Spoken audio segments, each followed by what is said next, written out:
We're going to get a couple more minutes before we start.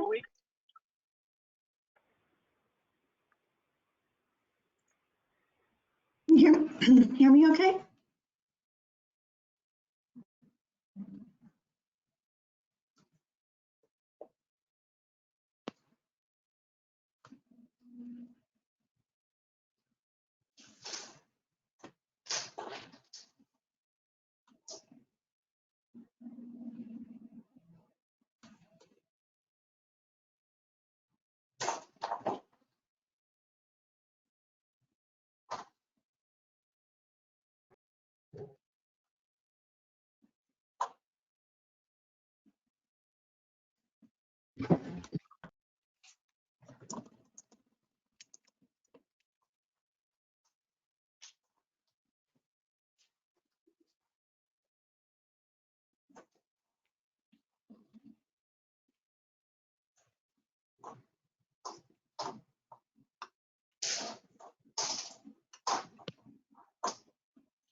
I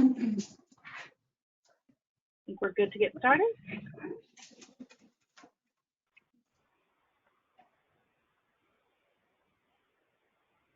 There is audio. I'm being quiet. Can folks hear me? Can I get it? Okay. I saw a team member nod, so thank you all. Well, thank you all for joining us today. This is the third of our virtual regional member meetings that we've been doing across the state. I will definitely apologize for anyone who had fear strike you this morning as you received the panelist invitation and thought that you'd signed up for a presentation that you had not. So we tweaked some things we thought with our process, and we will not be tweaking in that way again, I don't believe. So just caused a lot of confusion. And the panelist just literally means for GoToWebinar, and we all have all these different systems. It literally means you can join by video, and are thankful for as many of you who are doing that as possible. I think that we can still extend a panelist invitation to you. So if you aren't on video and you see an invitation sent over to you, I saw Mandala just join with that invitation.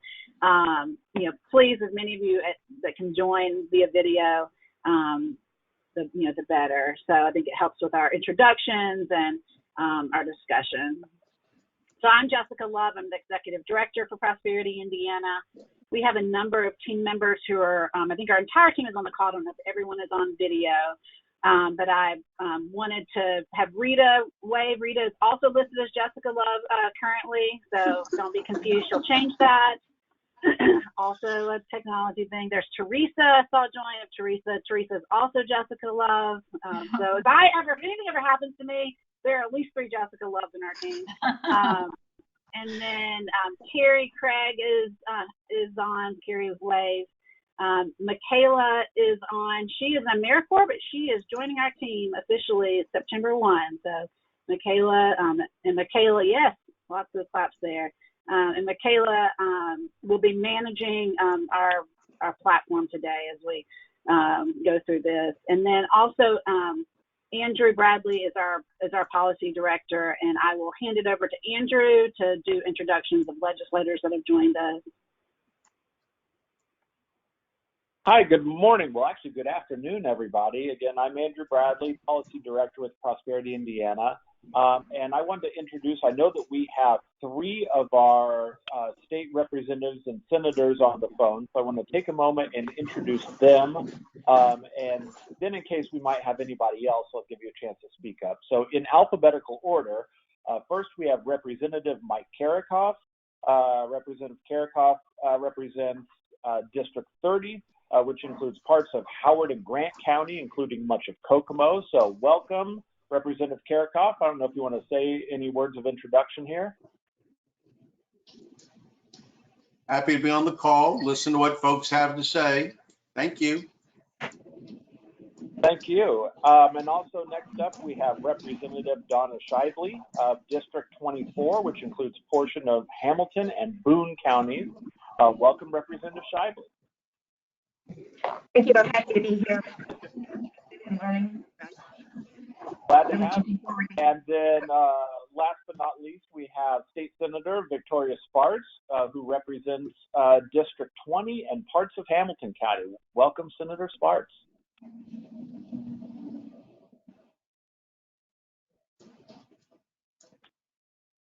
And just in case, are there any other elected officials that we have who joined us here? Want to make sure that we recognize everybody right up front. All right, not hearing anyone, I will turn it back over to you, Jessica. Thank you, Andrew. Also wanted to acknowledge that we have some foundations that accepted registrations. Can't see all the boxes at the moment. So Mark Baird, are you on? Mark is from Tipton County Foundation. And then also Lisa Jennings, are you on?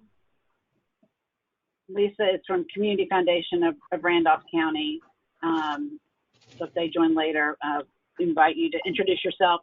And then, so members of ours, if you could just briefly take a moment to, when I call on your name, excuse me, in addition to your name, tell us, where you're from, your position, and then, although we do recognize a lot of people are suffering right now, we'd like to take a moment to have folks just briefly mention one silver lining. Maybe it's a word, maybe it's a word in one sentence where you could speak to a silver lining that you've seen in response to COVID-19. And then I just, to give you a minute of time to do that, I'll say that we have seen ourselves collaborate, and we've always believed in collaboration, and it's, part of who we are in our, value system here. But we have worked with groups that we have never worked with before, or groups that we've worked with in a deeper way. And it really has been out of necessity to get the work done in this time. So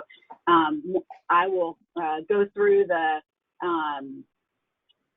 registration list as I see. Erica, are you here? Nancy, I did see you on. Where you're from and a silver lining, if you would, Nancy.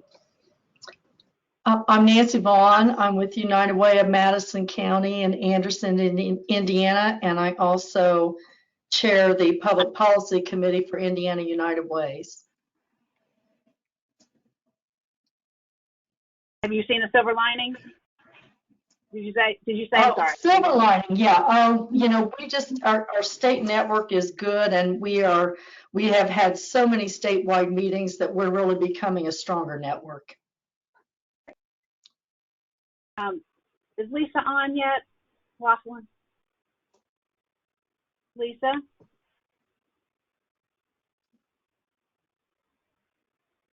Okay, we will circle back. Are you there, Lisa? There, I couldn't unmute myself. Okay. I couldn't figure out how to unmute myself. Hi, Lisa Laughlin with West Indianapolis Development Corporation. And one silver lining that we have seen is that there is demand for housing, and we were able to sell a house during the midst of all of this to an area of active duty military gentleman who was at or below 80% of the area median.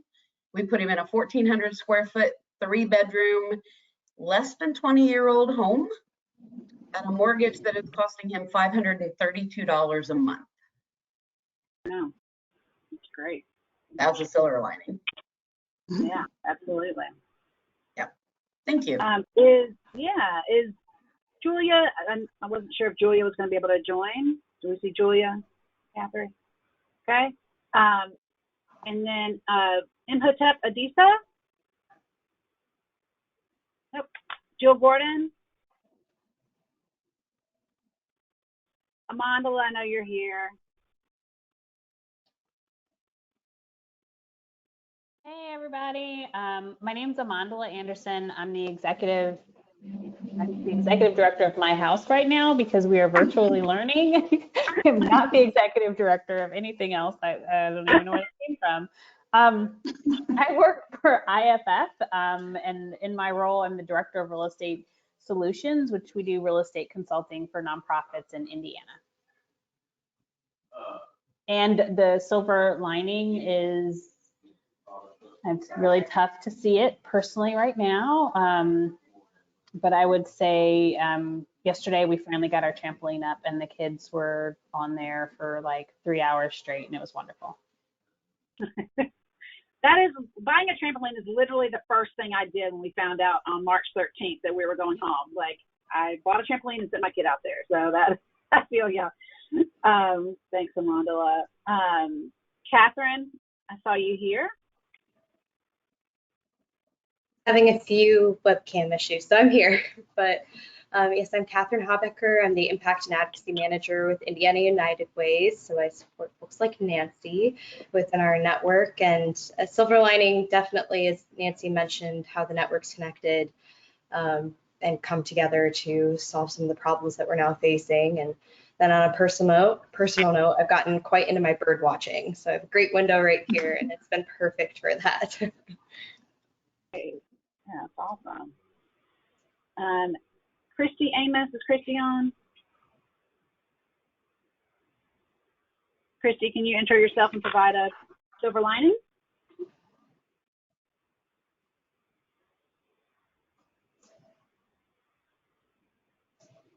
Are you on mute?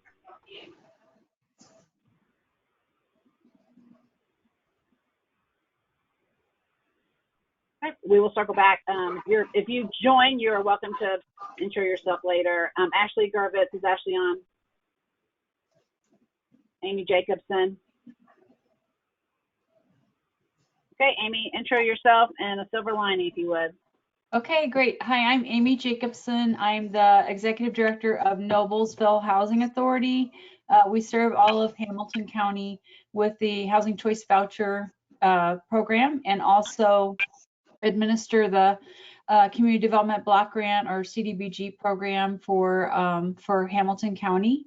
And glad to be here. And one silver lining is because we are a recipient of HUD funds, we've received some extra CARES Act funding, and that's allowed us to do some things like get high-speed internet finally. So, just a little bit of extra admin funding that we, really needed to run our program. So, so that's good. And also, before that, everyone is saying that the extra networking, that's been really, really good to get to know other directors better and know what, how we can collaborate with our resources better. So that's been good. Thank you. Great, thanks. Will Turpin Doty. Okay. And then I know that Laura Chandler is here from Coburn and is listening in, but just provided as a note, lots is being done during this time. They're a homeless serving organization, and so just a silver lining. Staff's been working really well together, and at home, lots of projects that have gotten done. Anne Marie, are you here? I am seeing that that Mark Baird is Mark is registered. He's showing up on my list now. Is he on the foundation? Whitney Fields. Whitney, can you introduce yourself and mention a silver lining? Yeah, hi there. My name is Whitney Fields. So I'm a senior program officer with the Great Families 2020 program at United Way. Just here mostly to listen in. I see Ann Valentine, who's our VP of policy, is on. But just interested in kind of policy changes, particularly as we wrap up our 2Gen pilot and different policies that kind of advance and could contribute to that work. So mostly just here to listen and learn on that front. And then a silver lining for me, I guess personally, I just recently bought a state park pass. So it's been kind of a fun game to try to go to as many state parks on the weekend that I can. So that's just a little personal silver lining for me. Yeah, thanks, Whitney. Karen, are you on Hamburger? I am. I'm Karen Hamburger with United Way of Madison County. And silver lining is we've been able to connect a lot of people who have been living in motels to permanent housing by getting them hooked up with some of our coaches with our Thrive Network, which has been very heartening to see people go from very, very unstable housing into permanent. Yeah, that's great. Thank you. Holly Davis. Hi, Holly Davis, Vice President of External Relations for the Indiana Philanthropy Alliance. A silver lining for us, just the versatility of the philanthropic community during this time to step up and adapt a lot of their grant making to really respond to the needs of the communities and to jump in a pretty fast way to help a lot of their grantees and to pivot their grant making to respond. And so we're pretty proud of our members and the work that they do and the contributions that they're making to community across the state at this time. Thank you. Ann, you already had a shout out. If you'll introduce yourself. Thank you, Ann Valentine, Vice President for Government Relations with United Way of Central Indiana. And I would say that one silver lining that hasn't been mentioned and in a word is generosity. Our Community Economic Relief Fund, we raised from the generosity of the community $24 million, in the neighborhood of $24 million. The first of which was granted out before the end of March, and we've granted out all of it throughout the 7-county area that we serve, or 6-county area we serve. So just great generosity of the community, and certainly will likely be needed more of that going forward. Absolutely. Thank you. And then Elizabeth Pence.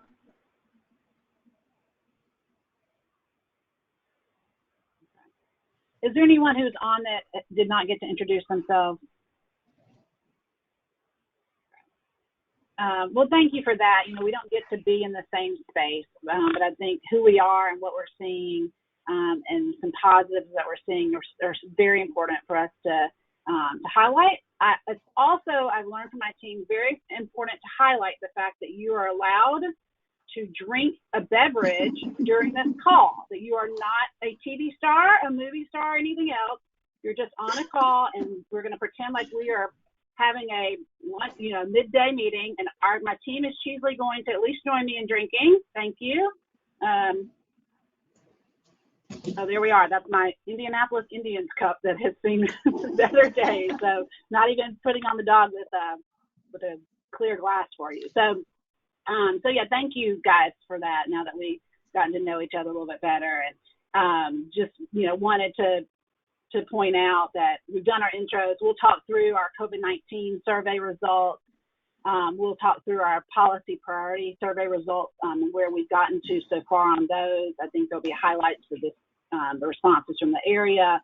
Want to be able to talk through some of that, and I'll invite you and put you on the spot, not individually, but just as a group to communicate what you're experiencing, what may look similar to or different from the data that we've collected.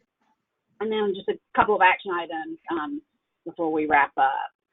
So, and then we'll move on to the next slide, recognizing that some are not Prosperity Indiana members or new to us, just, noting that we've been around for 30 years as the Indiana Association for Community Economic Development, or IACD, rebranded in 2016 to Prosperity Indiana. And we're cross-sector with, next slide, 2/3 of our membership are nonprofits, and then who are doing a range of things, I think, that you heard. There's United Way's our membership. There affordable housing developers, CDCs, there are homeless service providers, there are chambers and other foundations and local economic development groups. So our membership is really broad, even in the nonprofit sector, and then in the private sector, we have a number of banks in our membership, as well as tax credit, developers, and we have a lot of local units of government and housing authorities that are also make up our membership.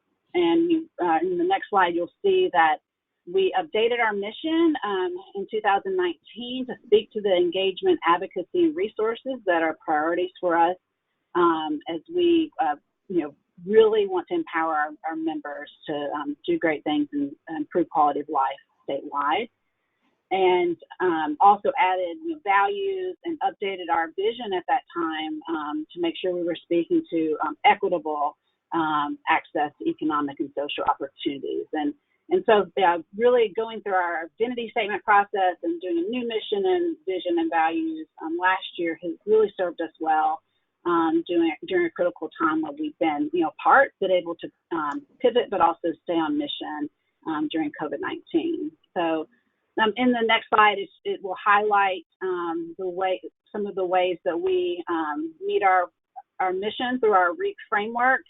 And get a sense of what we mean by resources, engagement, advocacy, and then you will definitely have to go to prosperityindiana.org or talk to one of us to speak more to some of the programs that we lead here, because we want to get to the conversation today. So when we went into remote work, we went into rapid fire response, and then once we got into, in terms of getting information to our members and having conversations about what we were seeing. And in May, we wanted to get a sense of what the field was experiencing. And so we had close to 125 participants in that. And we did invite them to share what they would want policymakers and funders to know. And so that's why we wanted to make sure we've extended invitations in that regard. So on the COVID-19 demographics slide, you'll see, the majority of the respondents have budgets in the $1 million range, just under $5 million, so mid-sized organizations in that regard. And then, more than 75% were nonprofit. So pretty similar to what our membership looks like. So then on the impact element of our survey, at the time of the survey, nearly 50% of the respondents had less than 3 months of cash reserve on hand. And, here we are in August, and not that, money necessarily dried up, but, we'll see in some of the things I'll talk about, what sustainability might look like for some of these respondents. So, of those, the budget's under $250,000. The majority had less than 1 month, or they had 1 to 3 months of reserves. Of those with budgets from $250,000 to just under $1 million, most had 1 to 6 months of reserve. And then of those in the $1 million to $4.9 million range, that's where we saw the bulk of the 10 plus months of reserve. So it's kind of a sweet spot for that higher level of reserves on hand. And then the 5 to 9.9 million range, most indicated less than a month of those who responded, 10 to 24, all but one had 1 to 6 months. And then that highest budget size group, that 25 million and up, they had an equal distribution of 1 to 3 and 10 plus months, plus a number of 4 to 6. And I think that partly says, brings out recognition, of the economic susceptibility, of all organizations really, and that budget size does not necessarily indicate the organization's sustainability. And that's, I think, or I wonder how much that has to do with grant restrictions, that folks have. A lot of money flows into really, to nonprofits, a lot of money flows back out. And you maybe not with a ton of buffer between, funding on that would increase sustainability, through grant funding if the groups are really dependent on that. And so it's, it's no surprise on the other elements of what organizations are experiencing that budgetary implications are being considered close to 75%. Staff layoffs, furloughs, reduced programs were part of the consideration. And then, the events and supply chain and services and volunteers were all, being negatively impacted, which those then can impact budgetary strain when you can't use your volunteers and now you're having to pay others to do different things or minimize your services. And we'll stay on this slide for a moment, but on the next slide, you will see that 82% indicated an anticipated decrease at the time of this survey. And we already highlighted where most folks were in terms of having reserves. And that was in May, and that was before we knew that we're probably not going to see a dip in cases, between May and, the fall, which is what we originally thought. And so I've kind of thrown a lot at you in terms of numbers and what we've seen just in the data that's come into us. I wanted to give a chance for folks to reflect on what we found, any surprises in what I've shared. Is this right on with what you are seeing in your community? So wanted to have a chance to just respond to some of the data and what you've seen.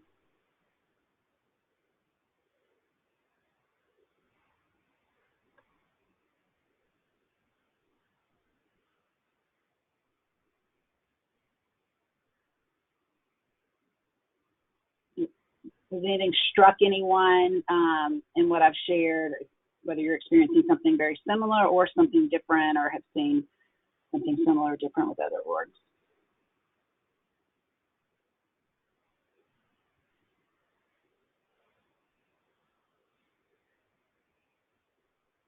I would say even as we think about these as reductions and disruptions to what we've seen, what I get a feeling is that people are more busy still than ever before. Like the nonprofit leaders that I talk to are, zoomed out from 8 a.m. to 5 p.m. They're working in the evenings to get the work done that they said they do in the Zoom call. And so I think one thing that we're maybe even not even capturing is like just the amount of fatigue, the worry and the anxiety that's happening, which is making us all overperform. But at the same time, there's some struggles in just, being able to take time for yourself and care for yourself in this time. So that's something that I kind of have seen that's not necessarily listed here, and I'm not sure we're asking either. Yeah, I was going to ask, what are we missing here in terms of impact, like what did we not capture? What did we not think about to capture back when we prepared this in April to send out in May? But I feel you. One week I added up all of my Zooms and I'm like, this is why I'm working at night, right? So and if things are way better than, you might have expected in May, we want to hear that too. Or things, are they as predicted? Does this not match up with current day, or does it? I'd love to hear from one other person if it could. I think in our community, a lot of the real safety net type services have always been handled by some very small, very grassroots organizations, and they don't have the bandwidth to deal with this. So already it's August, and we're getting people contacting us. They're saying they're contacting these orgs and they're out of money. So that'll happen in January a lot, but not in August so much. So that doesn't bode well for heading into the fall and cold months.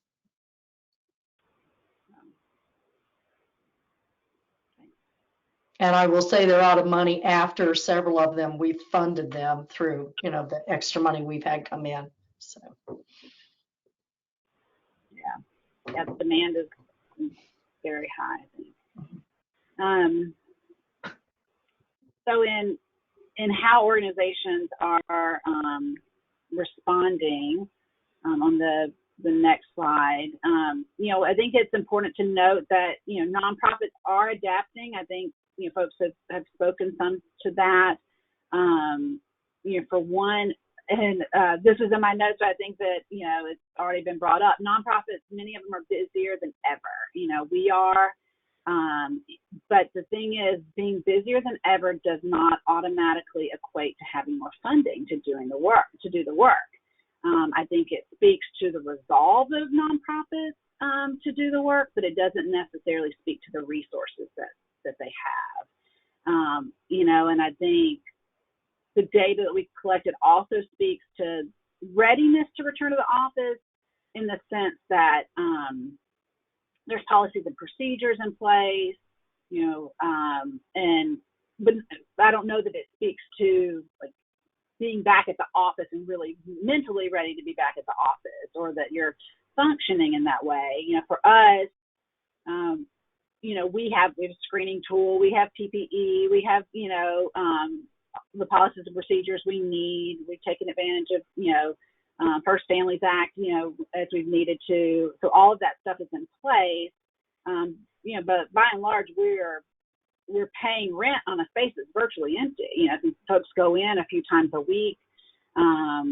Maybe a team member works there every day, but even that team member I'm seeing is not there now, so just curious, what is normal right now in that regard? Are folks, back at the office? At what capacity?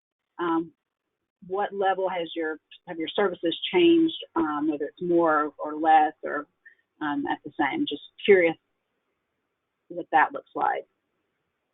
And if you're still remote, how long would that be the case, if you know?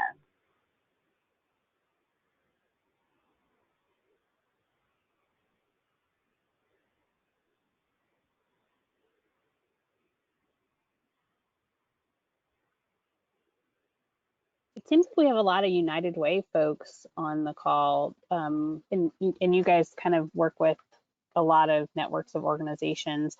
Are you seeing anything, especially in, I think someone was from Madison, and then the young lady that was from Indiana United Ways, like, are you seeing some of the organizations that you guys are working with asking for like resources in these areas, or in these pockets of areas, or any other supports?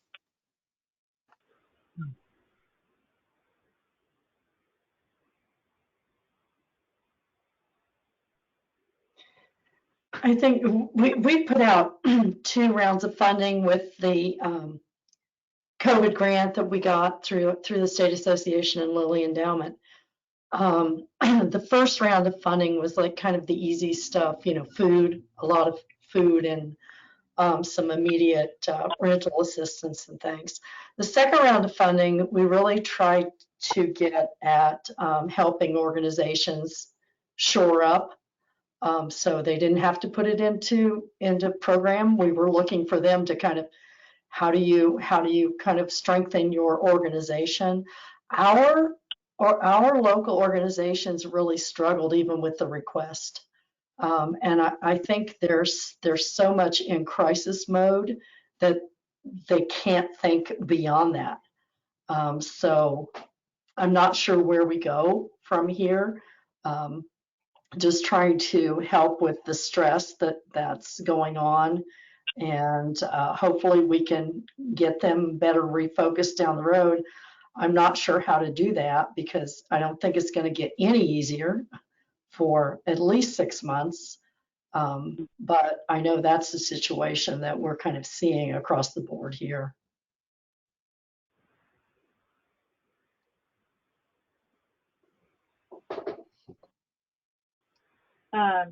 Just curious if there are, if folks can highlight ways that you might have pivoted your work, still meeting your mission, serving the community, but in this, if there are any foundations on, might be a helpful place, but just stories about how your work has changed during this time.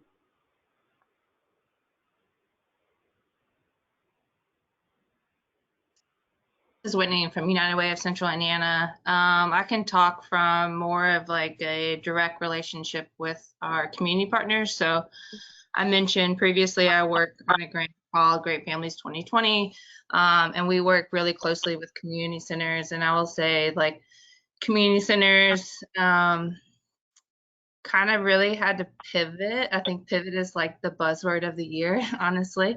But I think they saw a lot higher need for direct service support. So a lot of things in their budget related to at least the Great Families program were increased in what we call program supports, which are rental assistance, utility assistance, things like that. So there's been a consistent, I would say, uptick in the need for those from clients on the ground level.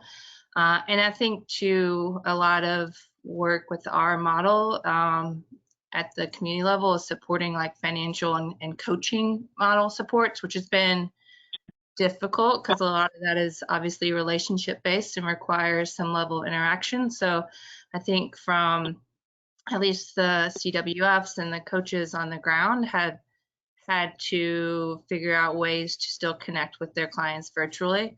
Inherently, it's not the same, and it's kind of hard. I think even families and clients are experiencing the same level of Zoom fatigue. Life is still happening, even though it's virtual, and I think sometimes we as folks who work day to day in the virtual world expect others to do so, and it just might not be a reality for folks sometimes. So I think some of the community centers have seen decreased engagement from parents and families, which is to be expected. It makes sense. There's just a lot going on, and I don't think we can expect everyone to just want to or have access to hop on the internet all the time. Yeah, sure. Thank you for sharing that.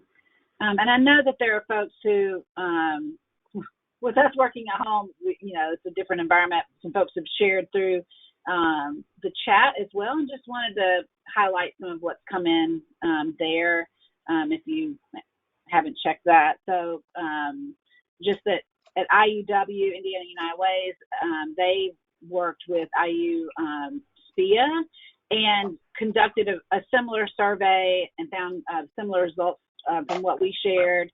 They also found that many organizations have moved services online as much as possible, but some big gaps are in camp, after school, and childcare.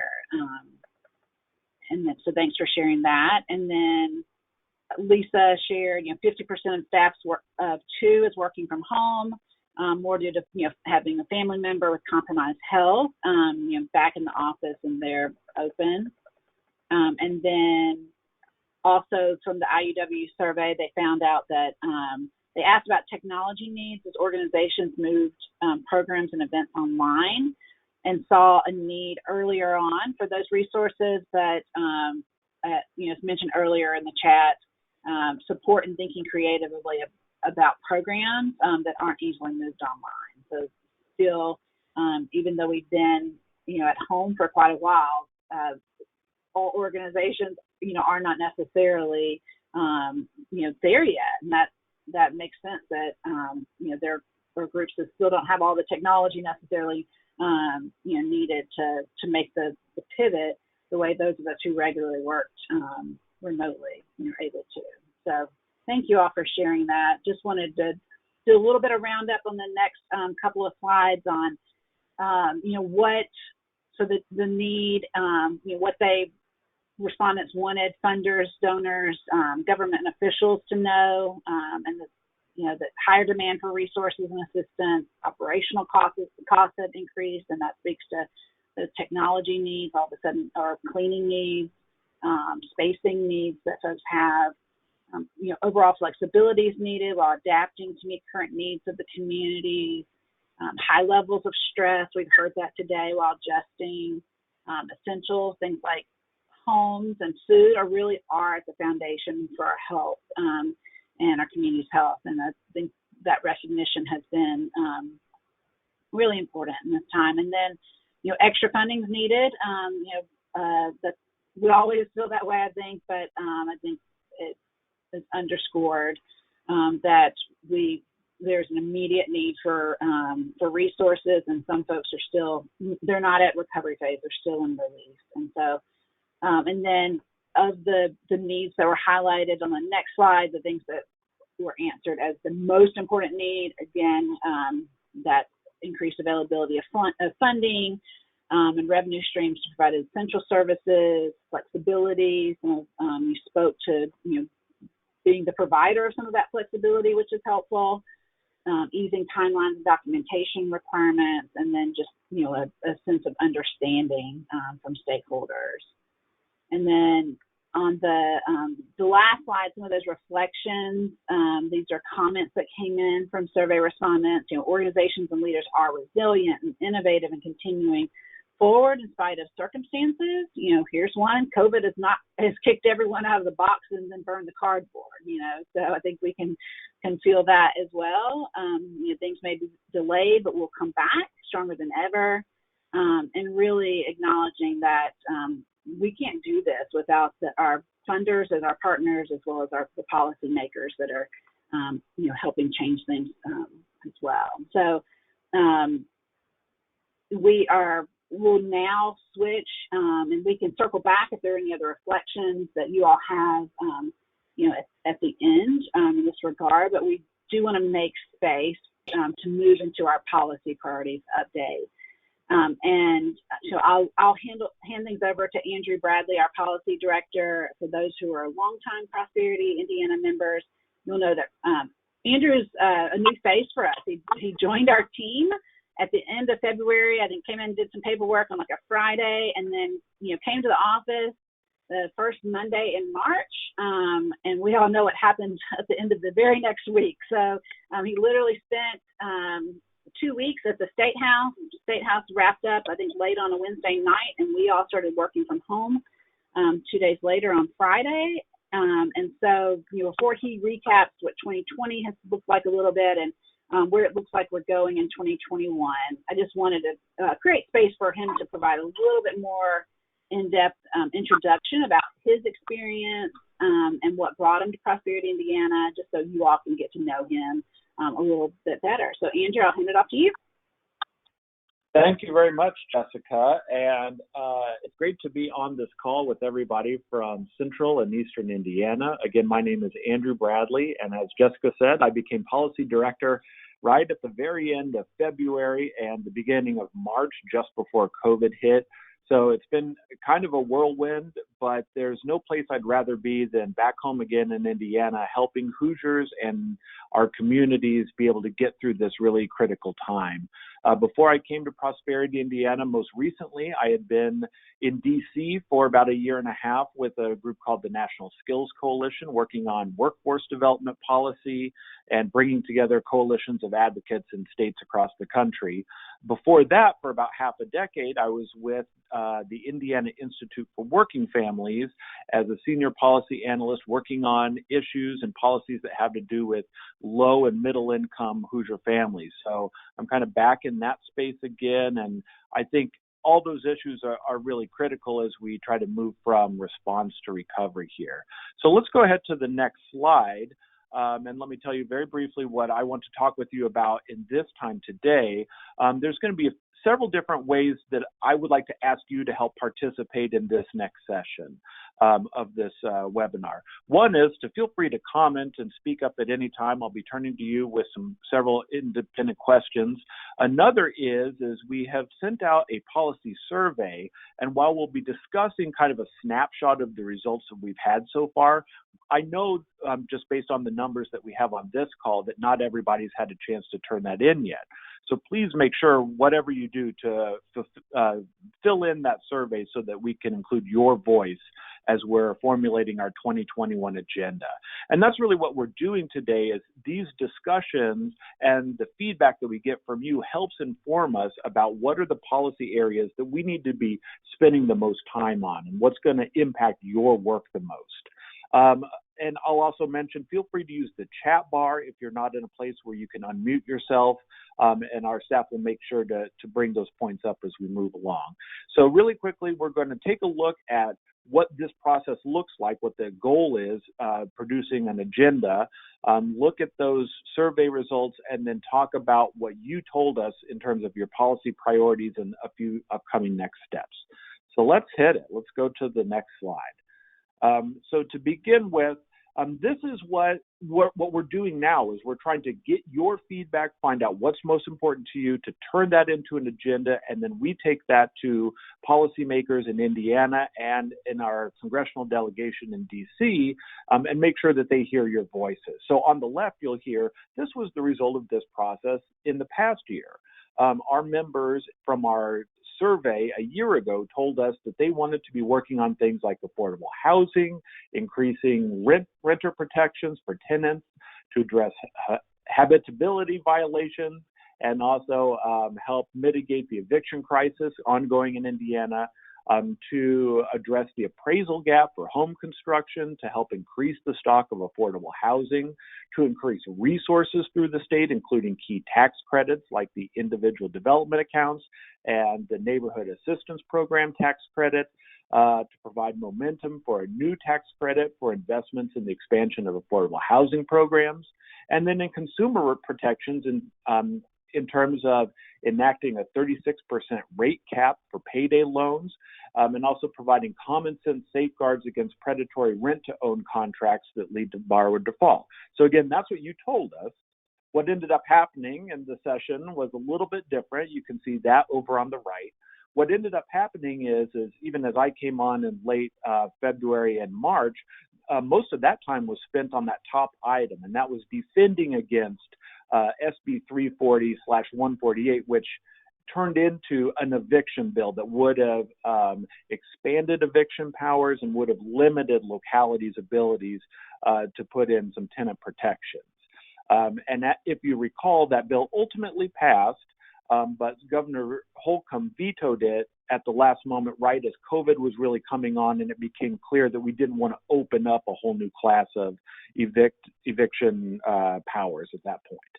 A few other bills that we spent a fair amount of time on. One was SB 395, Uniform Consumer Credit Code. That changed a number of regulations and dollar amounts relating to the Consumer Credit Code throughout the state. Two more that we had on our agendas but didn't make it over the final line. One was SB 327, Reporting of Consumer Loans by Unlicensed Lenders, which sailed through the Senate but couldn't get a hearing in the House committee. And then on the other side, HB 1191, Land Contracts, which sailed through the House and then couldn't get a vote up in the Senate. So again, I'm telling you this to let you know that what you tell us in terms of your priorities is going to help our agenda. And from there, we try to make sure to continue to engage your voice. So hopefully you'll be hearing from me in the months to come once we have this agenda so that we can talk to our legislators and our congressional delegation. Let's keep moving forward. And I want to tell you a little bit about, set the stage for what was happening with Hoosiers and their communities right before COVID came in. So this slide is from a brand new report from the National Low Income Housing Coalition called Out of Reach. And this is new data, just a couple of weeks old, just released, that shows affordable housing was out of reach for Hoosiers in all 92 counties, even before COVID hit. So the top dollar amount there is $16.32. That's the state housing wage. That's what it takes to afford a fair market 2-bedroom average across the state.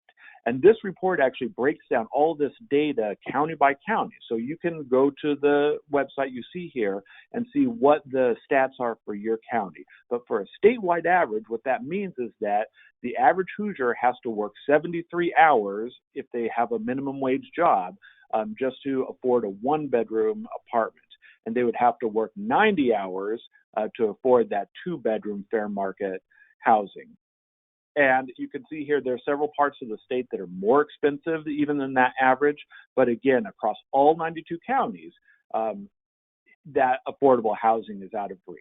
So the problem there is that already you had folks who are either paying too much on a housing from what they could afford, or they were living in substandard housing and they were pinching pennies, and if they took a hit, then it would hit their housing perhaps hardest.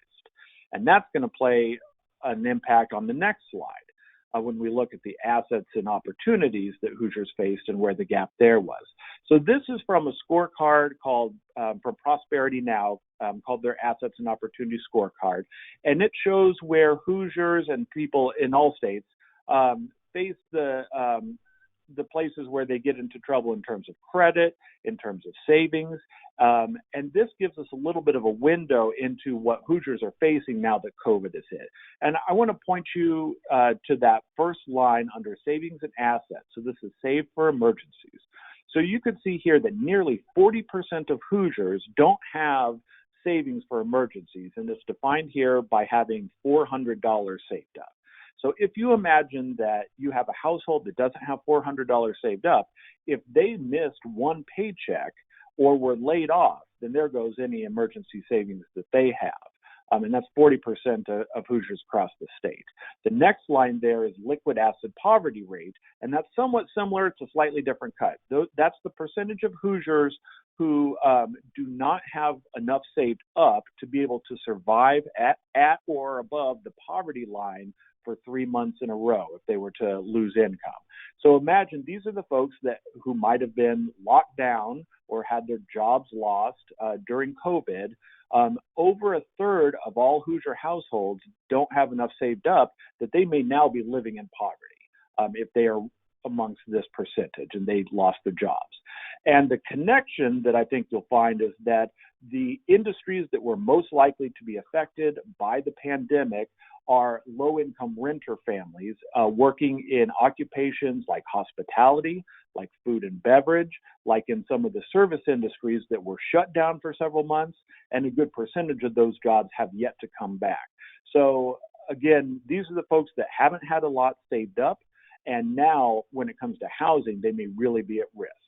So let's go to the next slide.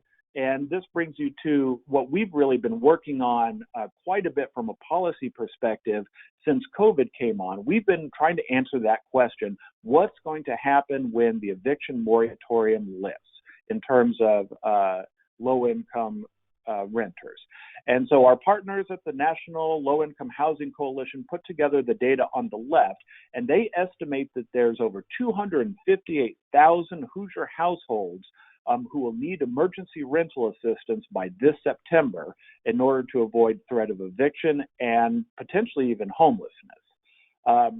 And you could see that with projected unemployment rates that are projected to continue to be high for into next summer, they anticipate that there will continue to be 186,000 Hoosier households that would need that type of assistance sometime between now and next July.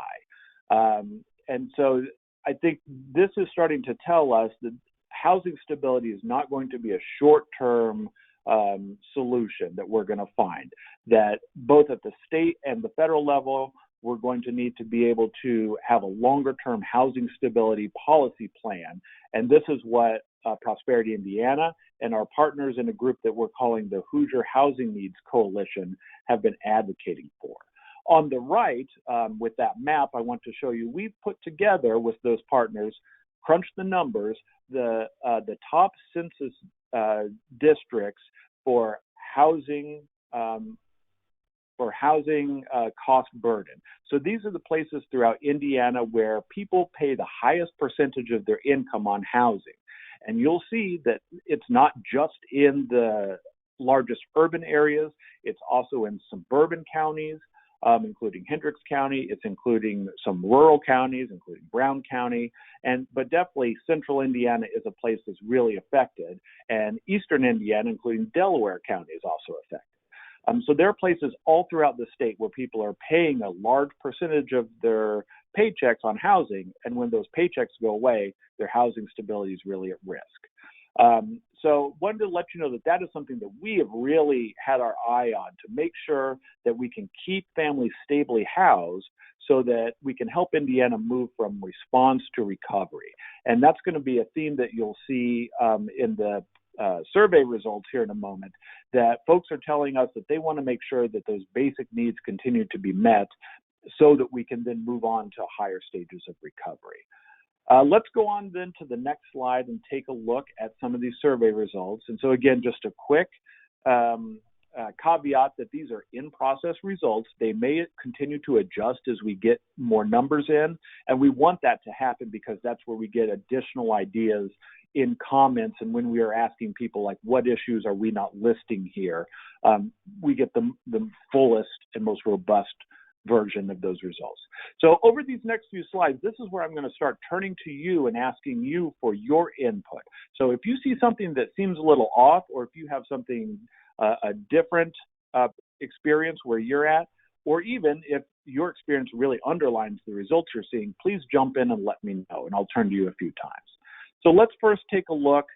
I wanted to show you very briefly on the next slide what our members have said they value in Prosperity Indiana's advocacy. I'm not going to read these all off, but just wanted to give you a snapshot of all the different types of responses. You'll see a few themes emerge. You see people are saying that protecting against predatory lending is really important to them. Trying to institute that 36% payday loan cap is something that our members come to us time and time again, and they want us on the front lines fighting for that. That issue of affordable housing and rental assistance, including the COVID-related emergency rental assistance, that's coming up here. People are saying that that's something they want to make sure that we're spending our time on and taking a lead on. People are also saying that they appreciate about our advocacy that it's a way that we provide additional coordination and communication with members. That's what we're doing right now, is making sure that you on the ground are helping to inform us in our advocacy work when we go to the State House and the U.S. Capitol. Let's go on then to the next slide. First, we wanted to ask folks what were the most immediate needs that they saw in terms of a COVID-related policy response. So what are the top most immediate needs? And I've previewed this a little bit. The number one response so far has been that expanding the reach of state and city emergency rental assistance and advocate for additional federal funding. That's been the number one response across the state so far. Number two, we also asked people amongst several specific issues, we wanted to include in here, we wanted to get their sense of how important it was to them that we advocate for racial equity in state and federal COVID policy response and recovery policies. And that actually has come in, the second highest amongst all these different issues. And what that tells us is it's not a separate issue that they want us to advocate for, but it's something they want to make sure is on top of our mind as we are advocating for these specific policy issues. So that's something that we're going to continue advocating for across the board. And you can see there's several other specific policy areas here that people, there's general support for things like increasing funding for legal assistance, especially for those folks who are having their basic needs going unmet, and also nonprofits. And I think that's in response to what Jessica was telling you before about a majority of our respondents are saying that they have 3 months or less of funding on hand in order to do the work that they do. We also had a number of folks talking about supporting Senator Young's Neighborhood Housing Investment Act to revitalize housing in distressed neighborhoods. And that kind of gets from once we're able to provide people with emergency rental assistance, that's a basic need, making sure they stay housed. This is an opportunity to be able to increase that stock of affordable housing as well. And then finally on this, supporting consumer protection on federal stimulus payments. That's been an area that we've also been responding to actively, making sure that those federal stimulus payments don't end up getting swept out from underneath families by creditors and bill collectors before they're able to pay for basics like food and shelter. So let's go on to the next slide and get a regional representation. So these are the respondents from this area, the folks we're talking to today from Central and Eastern Indiana. And I want you to take a second and look, these are the same categories, but the responses look a little different. In this case, in central and eastern Indiana, we only have about a dozen responses so far. So some of this might be we haven't had a larger spectrum of responses yet. But so far, we see that Neighborhood Housing Investment Act and consumer protection on federal stimulus payments are rising to the top. But I want to turn to folks here who have joined us today. How does this reflect with what you're seeing and what the topmost COVID policy needs that you see in your area? Does this seem right, or would you want to make sure that something else rises to the top? If I could just go back to the slide that had where the biggest percentage of personal income was spent on housing. And I know that's not your specific question now, but there was something that jumped off the screens at me. You know, when you look, one more, that one right there. Tippecanoe, nope, went too far. That one right there. Tippecanoe County, Delaware County, Monroe County, Allen County. You have large populations of students. And I think there's an expectation that college students are going to be subsidized. I know I subsidized my 4 daughters when they went to college. So you might want to drill down into your data, don't know how you got your data, don't know, where those census tracts are located, but that might be, particularly in Tippecanoe County, but I would kind of guess at, in Monroe and Allen and Delaware, because the high percentage of student population, the income is going to be low, the housing costs are going to be high because there's an expectation they're going to be underwritten. That's just, I don't know if I'm onto something there or not, but to me that seems to make common sense. And someone's going to ask that question along the way, so I thought I'd be the first. Yeah, and I think that's a great point. And actually, that's something that struck me as well. And we even considered maybe taking out any of those college counties. But I think even when you do that, there are others rise to the top, and they're not much different in terms of the percentages. You're still talking, nearly 2/3 above 60% in some of those cases where they're housing cost burden. And again, that includes counties like Hendricks County, like Brown County, Clark County, even Allen County, and there are those same type of tracts in many counties across the state. So I think that's a good point, and I think you're right about when you're coming to college campuses, the incomes are really low compared to what's going out, and somebody else is paying for that. But that doesn't take away from the larger phenomenon throughout the state. Looking back at these COVID responses, I know that there are some folks on the line who I've had some conversations with. So to put Ann Valentine on the spot, if you're listening, so Ann, does it surprise you to see that rental assistance is actually the lowest response that we've had for the central and eastern part of the state? Does that reflect with what you're hearing? It was very surprising.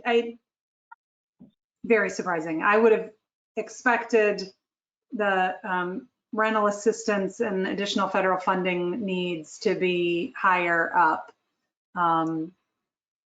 But you said you haven't gotten a ton of responses on this, so maybe we can attribute it to that? I think that might be fair. And one reason that what I would back up about that assumption, number one, is that we've just heard that the city of Indianapolis's rental assistance program has 19,000 households on its waiting list. And also we've looked at Indiana 211 calls. They've been putting out some good data in terms of the type of calls they've been receiving. And housing assistance, especially rental assistance, has been their number one category for requests. And rental assistance specifically is the number one request that they have been unable to meet so far this summer. So, Ann, I think that's a good, I think we need to get more people responding here so far. Go ahead. I was just going to add, and I don't know, Catherine might have to type it in there, but early on, Of course, this was back in March, April, and May, but we were having frequent calls that Indiana United Ways had coordinated with statewide United Ways with the Lieutenant Governor's office.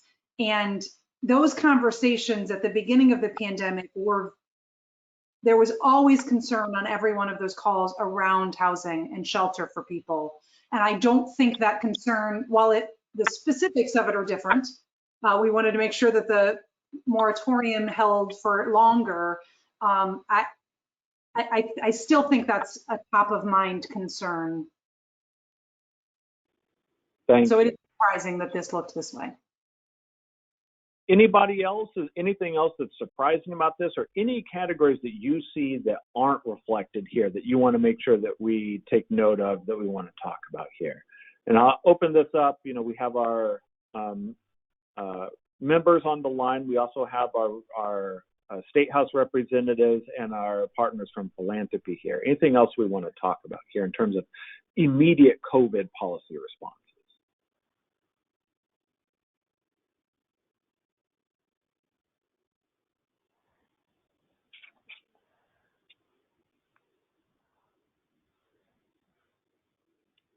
Well, let's take a look at a couple more categories. There's going to be some other places. If any ideas come to mind, please bring them up. So let's go ahead. So across these next few categories, we're going to show you the responses from our survey. And I just want to let you know that across each of these categories, what we asked folks were some specific policy areas across consumer protection and asset development, affordable housing policy, and community development resources. So throughout state, federal, and administrative policies, we asked them policies for those categories. And so let's take a look at what people said they want us to be working on in the most urgently, especially in light of COVID, in terms of state policy. So going to the next slide, you can see here are all the different policy areas that we asked them. Two areas came to the top, and they should sound familiar at this point. So far, this is again statewide. Our members said that seeking a 36% APR payday loan cap and increasing renter protections were among members' most urgent state policy priorities. So far, representatives and senators on the line, don't be surprised if this is what we're coming to talk with you about in the next session. This is what people are saying that they want us to work on the most. Behind those two, the top vote getters so far have been making it easier for local communities to fund land banking efforts, as well as providing momentum for new affordable housing tax credit resources.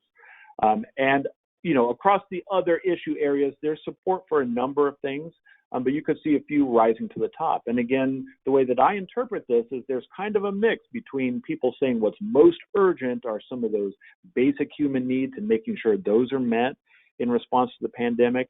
And then also people are writing in comments, we asked them to fill this in. They're saying things like they want to make sure that we get to a place where we can rebuild. And I think that's where some of that affordable housing part comes in, that we're able to get to recovery effectively and equitably, and then to a response, and then to recovery from there. Any surprises or any reflections from folks about these state policy priorities? Any of these in particular you want to raise up?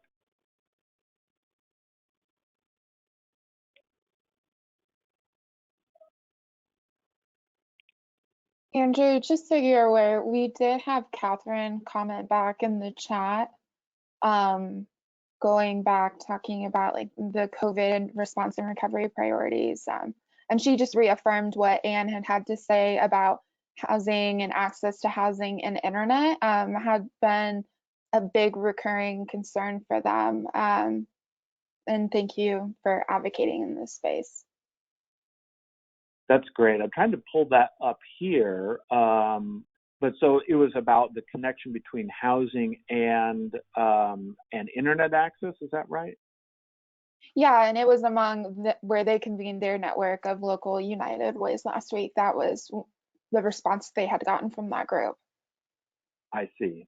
I see. And that's something that actually has come up even in terms of the short-term response that I've heard, that even with some of the state and city rental assistance programs, that most of that work is being done online. They're expecting and requiring folks in many cases to fill out applications online.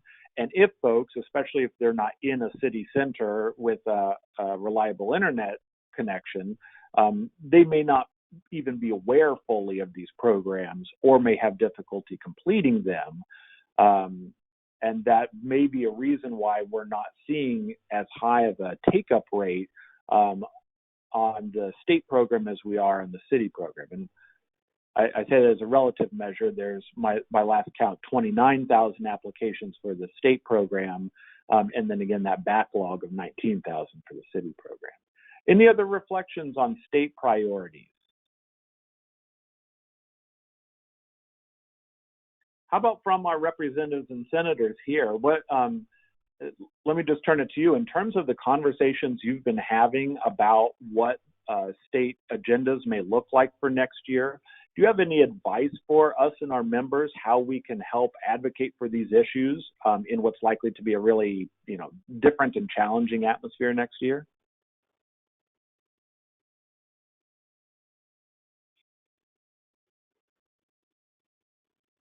Can you hear me? Yes, go ahead. I think we really are not even certain what the legislature is going to look like next year. I think they had meetings today and they're working through issues on how we're going to, can you hear me? Actually, could you get in a little closer? I can hear that you're talking, but I can't quite make it out. I sometimes have audio problems here. Can you hear me? Iffy. Oh, try to write in. Write it in, yep.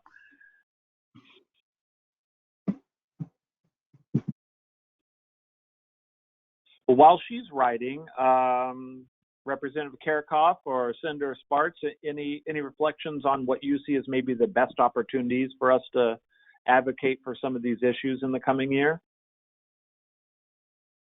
Andrew, it looks like, unfortunately, Mike had to leave the meeting. Okay. Andrew, can I jump in for a quick half second? Sure. Sure.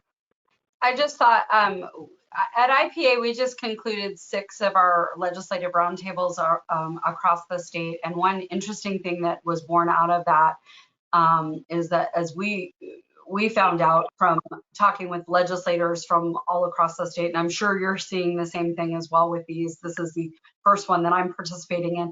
The big thing that everyone kept saying to us is, there's no money, so don't ask for anything. And as we're drafting up our policy, we're thinking a lot in terms of what we don't want them to kill or cut. And so as we're crafting our legislative ask, we're thinking a lot in terms of not asking for something, but asking for things that don't have maybe a fiscal implication, or what can we get them to not cut, and strategizing around that. Like, what are the most important things that we absolutely do not want, to take a loss on, so to speak. And so I'm not sure that this hurts or helps the conversation, but that was definitely something that we heard resoundingly across the state from legislators, that just, they were almost in past sessions of, I'm assuming all of us have been on this, that have been on this call have been in legislative space prior. And usually you hear legislators saying, this is the year we're going to get healthcare taken care of, or this is the year we're going to do something about education. It was like resoundingly, no one said anything. They were all like, we're not sure about these fiscal numbers. I think that was just, I've never seen the legislator quite so scared before. And so I think that's how we're crafting our strategy, is just around things that aren't going to worsen the budget, but that we could actually accomplish. Mm-hmm. Thank you for that. And I've heard some of those same reflections myself, and I guess I think we're still waiting for Representative Shively's remarks here, or I see them here. But Holly, just to respond to what you're saying, I think that part of our challenge is to make sure that we are effectively advocating for those basic needs and some of these consumer protections, even within some of those constraints. So it may be something like helping to message that we don't want to make sure that the resources that families have get undercut by things like predatory lending at this time where there's not a lot of extra support for them. But let me go ahead and read Representative Shively's comments here. She says, we are unsure how we're going to hold our session next year, and there may be restrictions as to the number of bills that can be heard. Also, I agree that our budget will be very tight. So thank you for that, Representative Shively. That's really important. I'm glad you mentioned that. And I just heard a little bit of that again today, seeing the hearing on the Committee for the Legislative Continuity, that so far they're not even sure if all of the legislators would physically be able to fit in the same room. And some of the limits, like she said, about the number of bills that could be filed. So that could mean that like wish lists need to be either shortened or combined or condensed. And again, for folks like our members who want to make sure these basic needs continue to be met and we extend economic opportunity for all, that we're working creatively to get that to happen. So I want to do a quick time check. We're down to 14 minutes. I want to cover a couple more bases really quickly, but there's still some opportunity to chime in. So please do as we move forward. But let's look very, very briefly at both federal and administrative poll results so far, just so you get a flavor for what people are telling us. On the next slide, we ask people again, what's your most urgent federal policy priorities? Again, across the areas of consumer protection and asset development, affordable housing policy, and community development resources. And one thing that really stood out here, this actually surprised me a little bit, is that the number one by such a fair margin was ensuring robust federal funding for community development programs. And I think this is a place, again, where we're talking about this really tight state budget environment. Our members are hoping that we will go and be able to tell our congressional representatives and senators that Congress really needs to do their part to help make sure that community development stays a priority in terms of federal funding and helps ensure that they can do the work that they need to do for Hoosiers in their communities. Number two, funding a program providing temporary financial assistance for renters experiencing economic shock. So once again, that emergency short-term rental assistance really is coming to the top at the state and the federal level. And then several other priorities that are moving up and floating up include protecting the lowest income households from rent increases or work requirements that do not improve self-sufficiency. So again, undergirding housing stability in different ways. So these are what you're telling us in terms of federal priorities. Let's go on then and talk about administrative, and then we'll have a few minutes to kind of like wrap up all together as a group. So in terms of administrative priorities, we can go to the next one. So this is where we asked them those same categories, and the number one area here was informing the Indiana Affordable Housing and Community Development Fund priorities. And so this is from an administrative level, that they want to be able to effectively inform those priorities. I think, again, interpreting the results so that those priorities come back to effective funding and administration of this community development fund, so that it can help the work that our members are doing throughout the state.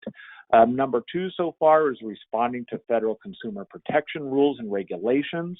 We've seen just in the past couple of weeks and months, the Community Reinvestment Act was really altered, the rule for that at a federal level, in a way that we think is going to be damaging for communities. We've also seen the CFPB get rid of a payday rule that had been in place since 2017 that, again, really threatens consumers. These are areas that we want to make sure that we're continuing from an administrative standpoint to represent our members on.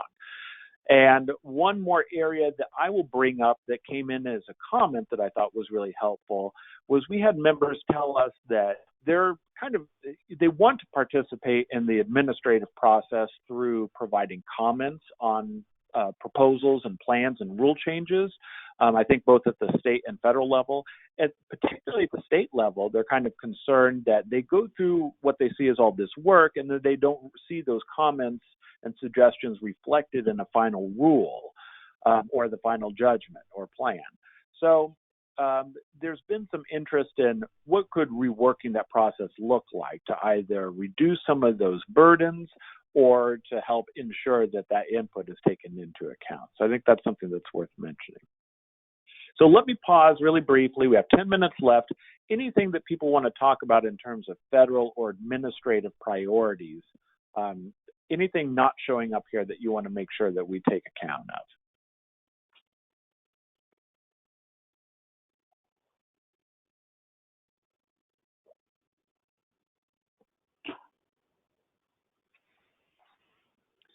Okay, then. So let me tell you a little bit about what we have coming up next and what you can expect from us over the coming months.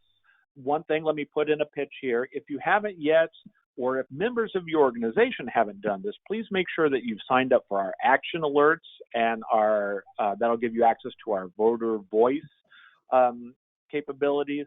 We also have a Facebook group. That's a place where we can have some internal member conversations.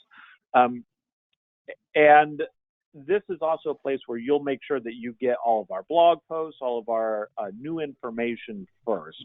And again, making sure that you and your other contacts throughout your organization have this. We want to make sure that we're arming everybody with the best information. Next up, in the later part of the year, we're planning to bring back what we tried last year with our policy and pizza. Frankly, I'm not sure what pizza will look like in a virtual setting unless we're able to come back into the same room and have actual delivered pizza.